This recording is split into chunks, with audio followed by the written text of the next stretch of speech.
Hello दोस्तों, आज मैं कक्षा 12वीं फिजिक्स प्रश्न बैंक का सॉल्यूशन आपके सामने लेकर आया हूँ।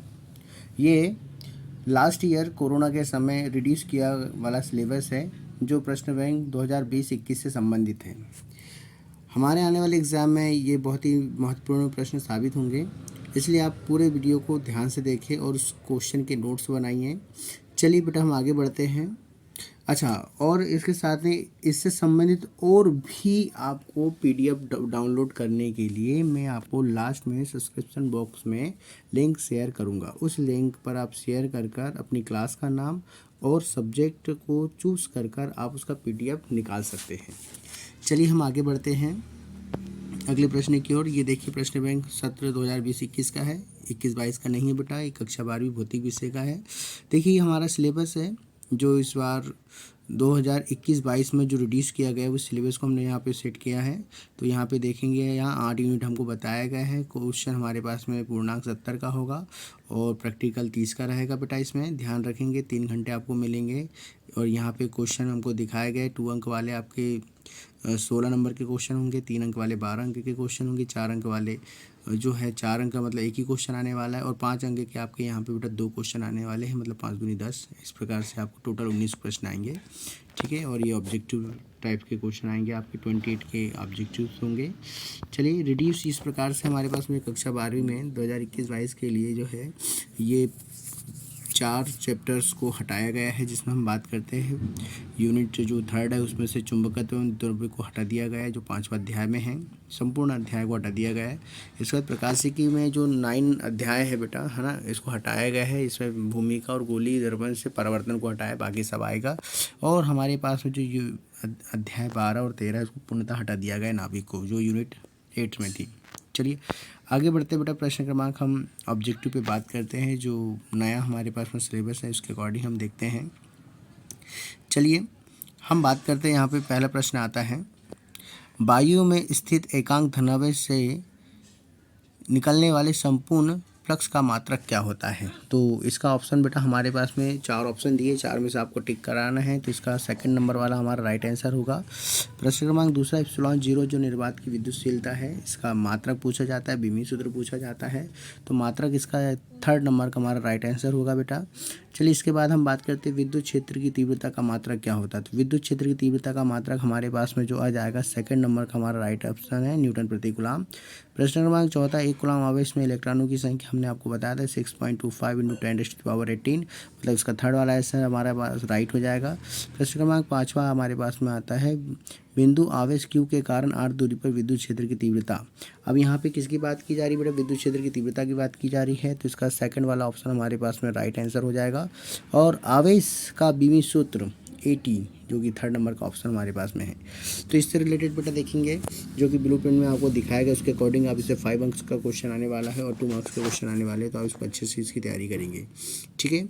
चलिए अब हम आगे बढ़ते हैं, अगली यूनिट में आते हैं, जो कि पूरे इंपॉर्टेंट क्वेश्चन, इस सभी प्रश्नों को आप करोगे, ठीक। अगली यूनिट के लिए अपन आगे बढ़ते हैं। अध्याय 2, स्थिर विद्युत विभव, है ना। इससे 5 अंक का क्वेश्चन आने वाला है। ये पहली यूनिट का 2nd चैप्टर है। तो यहाँ हम बात करते हैं विभव का मात्रक क्या है। किसका मात्रक बेटा, विद्युत विभव का मात्रक क्या है, सब लोगों को पता है, क्या आएगा, वोल्ट आएगा। पृथ्वी का विभव कितना होता है, 0 होता है। मैंने लास्ट वाले वीडियो में आपको बताया था। गोली चालक की जो धारिता होती है, क्या होती है बेटा, उसकी त्रिज्या की 4πε0, मतलब 3rd वाला इसका राइट आंसर हो जाएगा। चलिए अब अगले क्वेश्चन की ओर आगे बढ़ते हैं। अगले क्वेश्चन में देखा गया बेटा, 4था नंबर का क्वेश्चन आपको बताया गया है कि संधारित्र की प्लेटों के मध्य वायु के स्थान पर यदि कोई चालक पदार्थ यदि भर दिया जाए तो उसकी धारिता क्या होगी। तो इसका राइट आंसर C वाला हो जाएगा। धारिता क्या हो जाती है बेटा, उसकी बढ़ जाती है। चलिए आगे हम बात करते हैं, 2 संधारित्र को श्रेणी क्रम में जोड़ने पर संधारित्र का मान समान होता है या नियत होता है। तो देखो, संधारित्र को श्रेणी क्रम में जोड़ा जा रहा है तो इसमें किसका आवेश का मान समान होगा।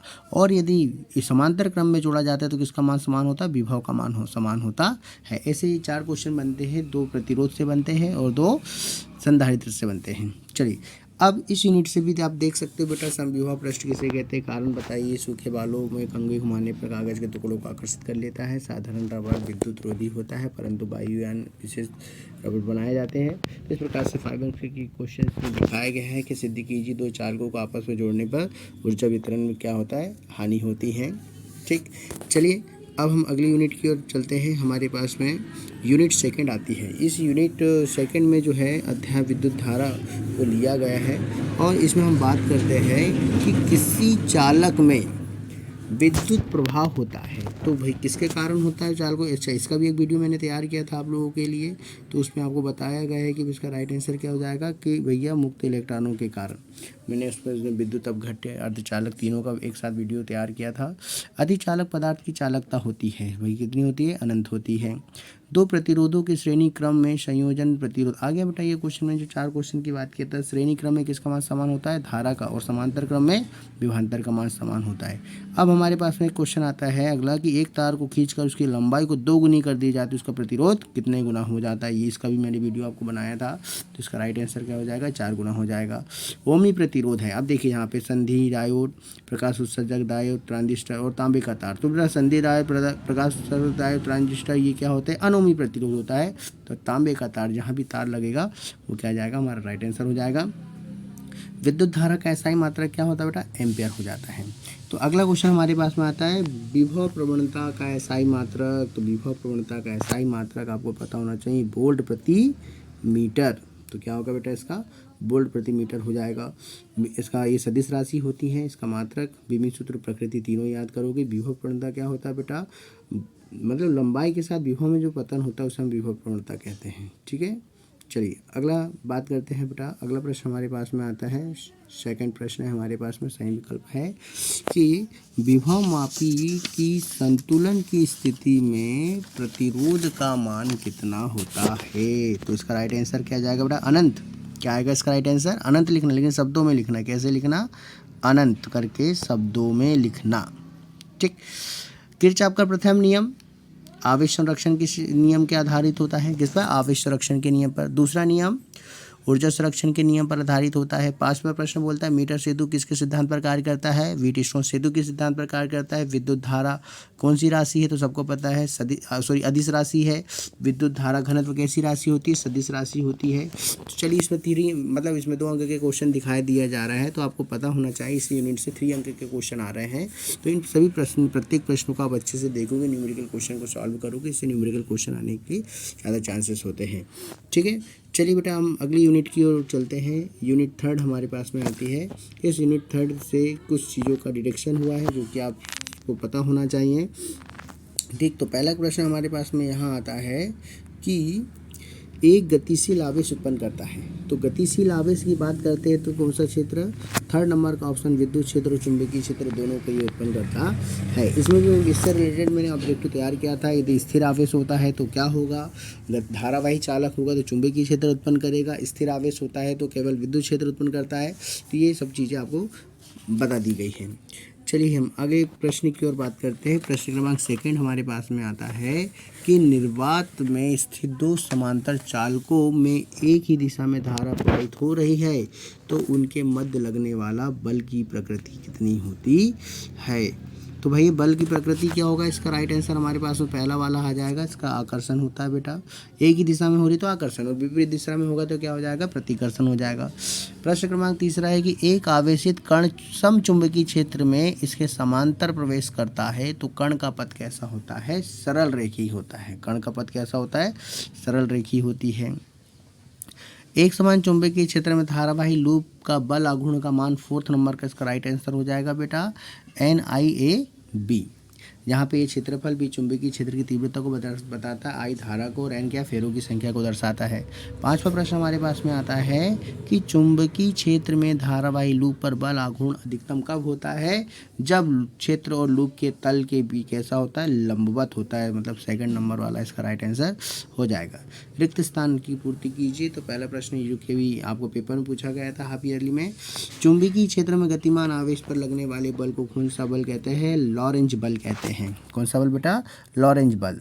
लॉरेंज बल का सूत्र क्या होता है? तो लॉरेंज बल का सूत्र दो तरीके से आप देख सकते हैं। क्या लिखना है? पहले आपको लिखना है F बराबर क्यू वी भी साइन थीटा, ठीक है, या आप इसको बोल सकते हैं F बराबर क्यू कोष्टक के अंदर V vector into B vector. ठीक, इस प्रकार से भी आप इसको तैयार कर सकते हैं। लॉरेंज बल का सूत्र हो जाता है ये, ठीक है। और बुक में आप अच्छे से और क्लियर कर लीजिएगा यदि आपको समझ में नहीं आता है तो। चलिए हम आगे बढ़ते हैं बेटा, अगले प्रश्न की ओर चलते हैं। जैसे कि आप अगला प्रश्न देख रहे हैं स्क्रीन पर हमारे पास में आता है, आदर्श वोल्ट मीटर का प्रतिरोध कितना होता है? तो आपको पता होना चाहिए इसका आंसर कितना आएगा? अनंत होता है, ठीक है। वोल्ट मीटर क्या आएगा? अनंत आएगा। लेकिन अमीटर आता है तो उसका आंसर कितना आ जाएगा? 0 हो जाता है। इसके भी हमने वीडियो आपके सामने तैयार किए हैं। चलिए हम आगे बढ़ते हैं बेटा। 5वां नंबर है, किसी पदार्थ की चुंबकीय क्षेत्र में चुंबकन अर्जन करने की क्षमता को चुंबकन तीव्रता कहते हैं। क्या कहते हैं बेटा? इसको हम चुंबकन तीव्रता कहते हैं। क्या कहते हैं बेटा? इसको चुंबकन तीव्रता कहते हैं। चलिए आगे बढ़ते हैं बेटा। सही जोड़ी हमारे पास में आती है, तो ये सही जोड़ी को आप अच्छे से देखेंगे कि चुंबकीय क्षेत्र का मात्रक क्या होता है बेटा? टेस्ला होता है। क्या होता है? टेस्ला। तो आप देखेंगे इसका क्या हो जाएगा? टेस्ला आ जाएगा चुंबकीय क्षेत्र।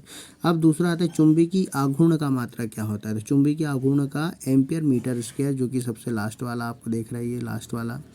इसके बाद में हमारे पास में चुंबकीयशीलता की मात्रा की बात करेंगे तो टेस्ला मीटर ए इनवर्स है ना, तो ये पहला वाला इसका जाएगा। और रेठन नियतांक तो आप देख रहे हैं जो कि पेपर में एक बार पूछा गया था। ये आपकी सही जोड़ी कंप्लीट होती है। तो चलिए इस यूनिट से हमारे पास में अगले क्वेश्चन आ रहे हैं। 2 मार्क्स के क्वेश्चन आने वाले हैं, तो आप इसको अच्छे से देखेंगे। 3 मार्क्स के जो भी क्वेश्चन आएंगे ब्लूप्रिंट के अकॉर्डिंग आपको तैयार करना है। चलिए बेटा हम अगले यूनिट की ओर चलते हैं। यूनिट 4 हमारे पास में आती है, जो कि इंपॉर्टेंट है यूनिट 4। तो यूनिट 4 में आप पहला क्वेश्चन हमारे पास में आता है, विद्युत चुंबकीय प्रेरण में प्रेरित विद्युत वाहक बल का मान कितना स्वतंत्र होता है? तो किसके लिए स्वतंत्र होता है बेटा?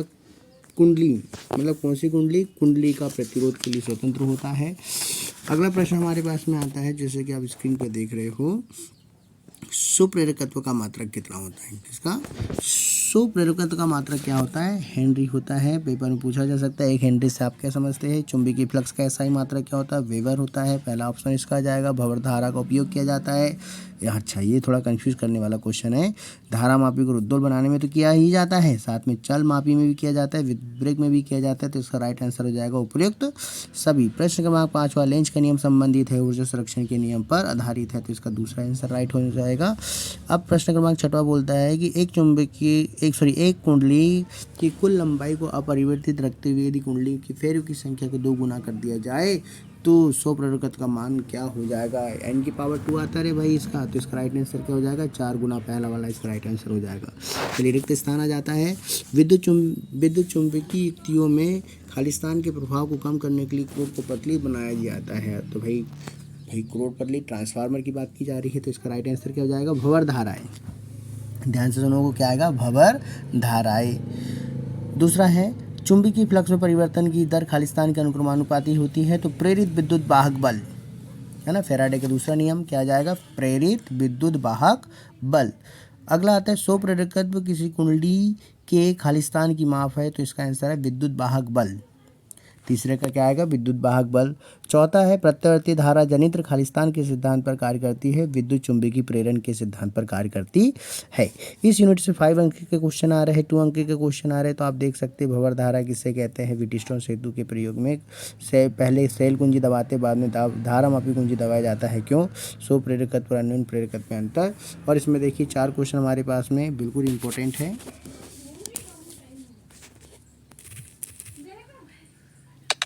चलिए आगे बढ़ते हैं बेटा, अगली यूनिट की ओर हम आगे बढ़ते हैं।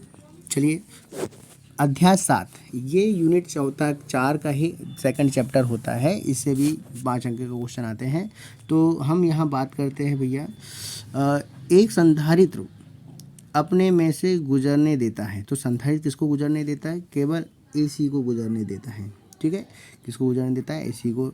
दूसरा आता है प्रतीघात का मात्रक क्या होता है? प्रतीघात का मात्रक ओम होता है भैया। भारत में घरों में दी जाने वाली जो आवृत्ति होती है 50 हर्ट्ज की होती है।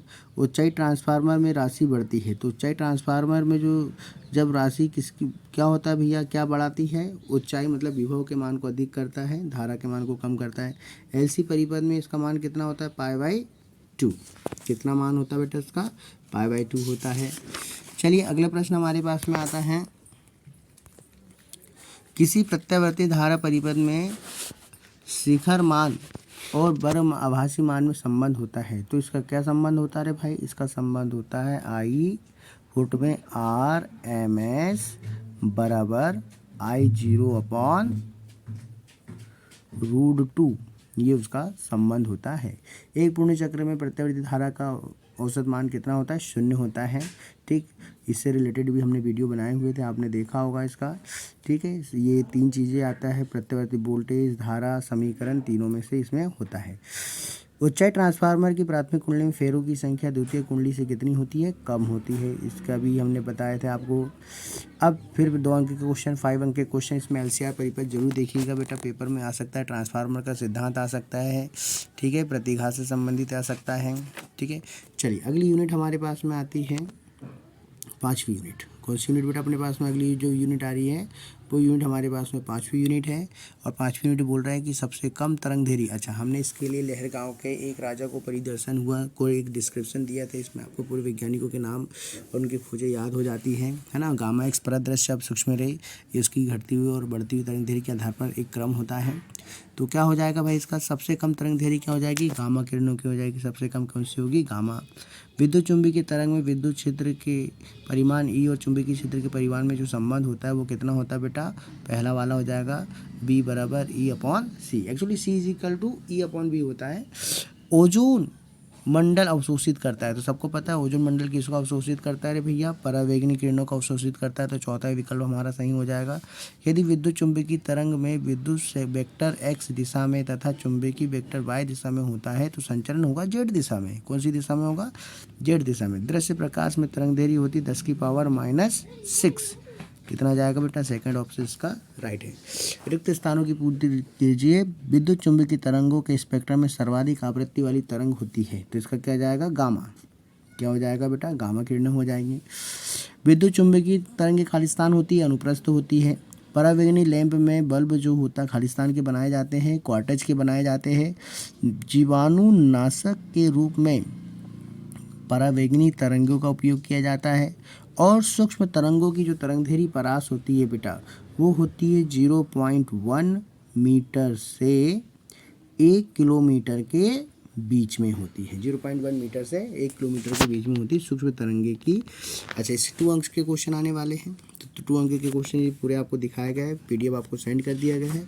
और पीडीएफ आपको दूसरे सब्जेक्ट का देखना है तो मैं डिस्क्रिप्शन बॉक्स पर उसकी लिंक दे दूँगा, आप उससे डाउनलोड कर सकते हो। चलिए अगला यूनिट 6 हमारे पास में आती है, तो यहाँ हम बात करते हैं यूनिट 6 की। तो पहला ऑप्शन, अच्छा इस यूनिट 6 में भी हम देखेंगे बेटा 2 अंक के 3 अंक के क्वेश्चन आ रहे हैं, है ना। तो पहला ऑप्शन यहाँ खालिस्तान दे रहा है कि ज्यामितीय छाया में प्रकाश का जो अतिक्रमण होता है उसको विवर्तन कहते हैं। क्या कहते हैं बेटा? प्रकाश का विवर्तन कहते हैं। दूसरा आता है यहाँ पे श्वेत प्रकाश में पतली फिल्म रंगीन दिखाई देती है, उसका कारण होता है व्यतिकरण। उसकी तरंगे क्या होती है? तो इसका दूसरा आ जाएगा बेटा व्यतिकरण आ जाएगा। कौन सी घटना? व्यतिकरण। व्यतिकरण ऊर्जा संरक्षण के नियम के अनुकूल भी होती है। तीसरा प्रश्न आता है तरंग संचरण के दौरान समान कला में दोलन करते बिंदुओं का जो बिंदुपथ होता है उसे तरंगाग्र कहते हैं। क्या कहते हैं बेटा? इसको तरंगाग्र कहते हैं। हम इसे टार्च का फोकस से समझ सकते हैं। अगला आता है बिंदु स्रोत के कारण उत्पन्न तरंगाग्र गोली तरंगाग्र होता है। तरंग स्रोत के प्रेक्षक की दूरी बढ़ जाने पर इसे आभासी तरंग दैर्घ्य कहते हैं। क्या कहते हैं बेटा? इसको आभासी तरंग दैर्घ्य कहते हैं। अब इसमें यहाँ पे 2 नंबर वाले 3 अंक वाले क्वेश्चन तो नहीं आएंगे, सीधे 3 अंक वाले क्वेश्चन भी आपको दिखाया गया है। अगली यूनिट पे हम चलते बेटा, जो कि वेरी इंपॉर्टेंट क्वेश्चन है हमारे पास में। चलिए अगली यूनिट आ रही है 7। अब 7th नंबर की जो यूनिट है इससे 2 अंक के क्वेश्चन आ रहे हैं और इससे बहुत ही ज़्यादा इंपॉर्टेंट क्वेश्चन तैयार होते हैं और सिलेक्टेड क्वेश्चन होते हैं, तो आपसे ज़रूर फोकस करिएगा। पहला क्वेश्चन आ रहा है कि धातु सतह से इलेक्ट्रॉन उत्सर्जन के लिए आवश्यक न्यूनतम ऊर्जा को हम कार्यफलन कहते हैं। क्या कहते हैं बेटा, इसको कार्य फलन कहते हैं। एक इलेक्ट्रॉन वोल्ट बराबर खालिस्तान जूल होता है, कई बार पेपर में पूछा गया है। तो एक इलेक्ट्रॉन वोल्ट बराबर होता है 1.6 इंटू 10⁻⁻19 जूल, -19 जूल, कई बार पेपर में पूछा गया है ये। इसका उल्टा भी होता है कि एक जूल बराबर कितने इलेक्ट्रॉन वोल्ट, तो एक जूल बराबर कितने electron volt, 6.25 into 10⁻18 electron volt, जो कि पहली यूनिट में भी इससे रिलेटेड क्वेश्चन तैयार किए थे हमने। चलिए आगे हम बात करते हैं बेटा इसमें फोटान की ऊर्जा। अच्छा, फोटान में संबंध और डी ब्रॉगली तरंग में जो संबंध होता है वो होता है लैम्डा इज इक्वल टू, कितना होगा बेटा अपने पास में, इसका आंसर हो जाता है lambda is equal to H/P, जहाँ H क्या है, ठीक है, प्लांक नियतांक होता है यहाँ पे P, ठीक। चलिए अगला आता है आइंस्टीन का प्रकाश समीकरण क्या होता है। आइंस्टीन का प्रकाश समीकरण जो होता है बेटा अपने पास में देखेंगे, आइंस्टीन का प्रकाश समीकरण का जो सूत्र होता है वो होता है 1/2 mv मैक्सिमम, है ना, v स्क्वायर, है ना, गतिज ऊर्जा होता है, बराबर h कोष्ठक में न्यू माइनस न्यू जीरो, ठीक। ये कोष्ठक क्लोज, ये हमारे पास में होता है बेटा अल्बर्ट आइंस्टीन का विद्युत समीकरण होता है, ठीक। अगला क्वेश्चन आता है बेटा हमारे पास में, आपतित प्रकाश की तीव्रता बढ़ने पर प्रकाश में विद्युत धारा पर क्या प्रभाव पड़ता है। तो भैया देखो, ये हमने इसके लिए ये प्रकाश विद्युत प्रभाव के नियम होते हैं, तो इसके लिए मैं दो चीज़ें हमेशा याद रखना, उस्ती और उबेया। क्या याद रखोगे, उस्ती और उबेया। अब यहाँ देखो, उस्ती का मतलब क्या होता है, उत्सर्जित होने वाले इलेक्ट्रॉनों की संख्या आपतित प्रकाश की तीव्रता पर निर्भर करती है। दूसरा नियम बोलता है कि उत्सर्जित होने वाले इलेक्ट्रॉनों का वेग जो है आपतित प्रकाश की आवृत्ति पर निर्भर करती है। तो ये आवृत्ति और तीव्रता पर डिपेंड करता है ना।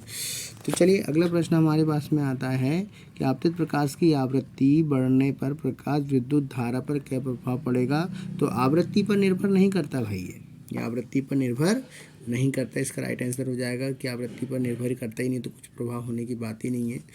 चलिए अगला चैप्टर हमारे पास में आता है, 7वां क्वेश्चन आ रहा है इसी का। अगला क्वेश्चन आ रहा है कि आपतित प्रकाश की आवृत्ति बढ़ने पर उत्सर्जित इलेक्ट्रॉन की गतिज ऊर्जा पर क्या प्रभाव पड़ेगा। मैंने उभय उत्सर्जित इलेक्ट्रॉनों का वेग आपतित प्रकाश की तीव्रता पर निर्भर करता है। फोटान किससे कहते हैं भैया, तो आपको पता होना चाहिए, विकिरण जो होता है ऊर्जा के छोटे छोटे बंडलों के रूप में पाया जाता है, जिसे हम क्या कहते हैं, फोटान कहते हैं। प्रकाश विद्युत सेल क्या होता है, यह एक ऐसी युक्ति होती है जो प्रकाश ऊर्जा को विद्युत ऊर्जा में रूपांतरित कर देती है। प्लांक नियतांक का बीमी सूत्र और मात्रक क्या हो जाएगा, तो भाई बीमी इसका मात्रक हो जाएगा जूल सेकेंड। क्या होगा इसका मात्रक, जूल सेकेंड, जो कि आपको पहले से पता होना चाहिए, जूल सेकंड इसका मात्रक हो जाता है। बीमी सूत्र निकालिएगा तो क्या हो जाएगा, m l की पावर 2 और t की पावर -1। चलिए सही जोड़ी की बात करते हैं। यहाँ पे प्लांक नियतांक की बात अभी मैंने बताया, जूल सेकंड, तो पहले का क्या हो जाएगा, जूल सेकंड। दहली आवृत्ति, आवृत्ति मतलब हर्ट्ज, क्या हो जाएगा, हर्ट्ज। और कार्यफलन क्या हो जाएगा, जूल, ठीक। डी ब्रॉगली तरंग दैर्ध्य का क्या हो जाएगा बेटा, मीटर हो जाएगा। चलिए आपके 2 अंक वाले क्वेश्चन को देख लेते हैं। कार्यफलन दहली आवृत्ति में संबंध, इलेक्ट्रॉन उत्सर्जन किसे कहते हैं, कितने प्रकार के होते हैं, विद्युत प्रभाव क्या होता है, प्रकाश विद्युत प्रभाव, विकिरण की देती प्रकृति, तापानिक उत्सर्जन, ठीक। अगली यूनिट हमारे पास में आती बेटा ऐसे, यूनिट 8 परमाणु, जो कि सिलेबस से हटा दिया गया है। ये बार बिल्कुल पेपर में नहीं आ रहा है। आप चाहे तो मैं इसका आंसर बता देता हूँ आपको, 2 मिनट लगेगा, पेपर में नहीं आ रहा है फिर भी देख लीजिए। हाइड्रोजन परमाणु की प्रथम कक्षा की त्रिज्या A0 है, तो द्वितीय कक्षा की त्रिज्या क्या हो जाएगी, तो इसका आंसर हो जाएगा 4a, मतलब इसका वर्ग हो जाता है, 2 का वर्ग 4 गुना हो जाएगा। रिडबर्ग नियतांक का मान कितना होता है भैया, तो रिडबर्ग नियतांक का मान हमारे पास में होता है 1.097 इंटू 10 की पावर 7, ठीक। इसके बाद में हमारे पास में आता है कि एक परमाणु के नाभिक की त्रिज्या की कोटि बताइए, तो 10 की पावर -15 कितना आएगा, 10 की पावर -15 मीटर, ठीक। अगला हमारे पास में आ रहा है भैया, अगला प्रश्न हमारे पास में आता है कि हाइड्रोजन परमाणु की स्पेक्ट्रम रेखा का नाम बताइए जो पूर्णतः बामर श्रेणी, परमाणु संरचना का सिद्धांत किसने किया था? J Thomson. रदरफोर्ड के परमाणु मॉडल में की कमियां क्या थी? भाई परमाणु का स्थायित्व था, रेखीय स्पेक्ट्रम की व्याख्या नहीं कर पा रहा था। अगला आता है कि हाइड्रोजन 7 नंबर का, हाइड्रोजन परमाणु की न्यूनतम कक्षा की ऊर्जा कितनी होती है? तो न्यूनतम कक्षा की ऊर्जा जो होती है बेटा वो होती है -13.6 इलेक्ट्रॉन वोल्ट। ठीक है। अगला है कौन सा मॉडल के अनुसार परमाणु धनावेशित गोली मेघ होता है? ये थॉमसन के परमाणु मॉडल की बात की जाती है, जे थॉमसन या थॉमसन एक ही बात है। सही जोड़ी बताइए। तो भैया संवेग जो होता है सबसे पहले वाले का लास्ट वाला आ जाएगा संवेग वाला। परमाणु की बात करेंगे कैसा होता है? विद्युत रूपेण उदासीन होता है। रिडबर्ग नियतांक की बात करते हैं तो ये हो जाएगा मीटर इन्वर्स हो जाता है। फिर लाइमन श्रेणी क्या होती है? परावैंगनिक किरणों में देखने को मिलती है। फिर बामर श्रेणी कहाँ मिलती है बेटा? दृश्य में आपको देखने को मिलेगी आपको। और पाषाण कहाँ पे मिलेगी बेटा? अवरक्त मिलेगी। ठीक, जैसे कि इसे मैंने बताया था इस लेवल से हटा दिए गए हैं। चलिए लास्ट यूनिट आती है हमारे पास में। चलिए ये बहुत ही इंपॉर्टेंट यूनिट है। इस यूनिट से 4 मार्क्स के क्वेश्चन इस बार डिसाइड किए जा रहे हैं। तो 0 केल्विन ताप पर निज अर्धचालक किसकी भांति व्यवहार करता है? तो ध्यान रखना अर्धचालक ऐसे एक ही युक्ति होती है जो कम ताप पर कुचालक की भांति कार्य करती है और ताप बढ़ाने पर सुचालक की भांति करती है। तो इसका राइट आंसर हमारे पास में क्या जाएगा बेटा? कुचालक आ जाएगा। पहले का क्या जाएगा? कुचालक। दूसरे का हम बात करते हैं पी प्रकाश के अर्धचालक में बहुसंख्यक आवेश वाहक होते हैं तो क्या होगा इसका? होल, है ना। तो बहुसंख्यक होगा होल और अल्पसंख्यक क्या होगा बेटा? इलेक्ट्रॉन होंगे। नैंड गेट, इसे क्या बोलते हैं? नैंड गेट में के बुलियन समीकरण क्या हो जाएगा बेटा? बाय बराबर क्या हो जाएगा बेटा इसका? बाय बराबर ए डॉट बी के ऊपर क्या लगा देंगे हम? बार लगा दिया जाएगा। एलईडी क्या है? लाइट इमिटिंग डायोड होता है। सार्वत्रिक गेट्स कौन कौन से होते हैं? नैंड गेट और नॉर गेट। सार्वत्रिक गेट्स क्या हो जाएगा? नैंड और क्या हो जाएगा? नॉर हो जाएगा बेटा। अगला हमारे पास में आता दिष्टकारी का कार्य कौन सी अर्धचालक युक्ति करती है? दिष्टकरण कहलाती है। उसे हम क्या कहते हैं बेटा? दिष्टकरण कहते हैं। क्या कहते हैं बेटा? उसको अपन दिष्टकरण कहते हैं। सही जोड़ी बना लीजिए, है ना, जल्दी से। नैंड गेट का क्या हो जाएगा बेटा? नैंड का भी बताया था मैंने, बार ए डॉट बी। क्या हो जाएगा इसका? Bar A dot B. And gate की बात करेंगे तो एंड गेट का क्या है? सबसे लास्ट में हो जाएगा ए इंटू बी। नॉर गेट की बात करेंगे, नॉर गेट का प्लस वाला होता है बेटा, सेकंड वाला आएगा इसका ऊपर से। ठीक। और गेट की बात करेंगे तो सबसे ऊपर वाला चल जाएगा ये। और नॉट गेट की बात करेंगे तो वेक्टर बार ए। ठीक है।